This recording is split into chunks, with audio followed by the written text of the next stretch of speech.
अस्सलाम वालेकुम दोस्तों, मैं मोहम्मद मुजाहिद तुसा दे पियो मेरा यूट्यूब चैनल भुट्टा साहब। अज का विलाग शुरू करें भाई जान। मैं हूँ विजुलदा पिया मकई रा दिया से, तो आपको पिछले वीडियो भी दिखाया से मकई रा दिया से। अज चल के दे दें मकई कितना वड्डी थी पई, कितना कैनी थी पई। जना घाह पहले राधी खड़ा से वो घाह ख़त्म थी गए, तो हुण घाह भी ख़त्म थी वाला है। डंगर भी माशाल्लाह काफ़ी सारे हैं। तो अज मैं तकरीबन हफ्ता 2 हफ्ते थी गए न क्या नहीं गया मकई देखण। दे दिया मकई की क्या सूरत हाल है, उनको पानी लाऊं, खाद दूँ या क्या तरीका कार है बे, या कितना वड्डी थी पे।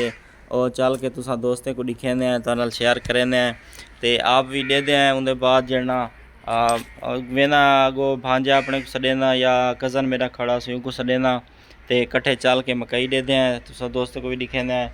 उनके बाद दे दें अगर कपण दी है या छोटी है या पानी लावने क्या करना क्या नहीं करना है, चल के वाल दे दें। तो अगली वाल जना सूरत हाल तो सब दोस्तों नाल शेयर करें।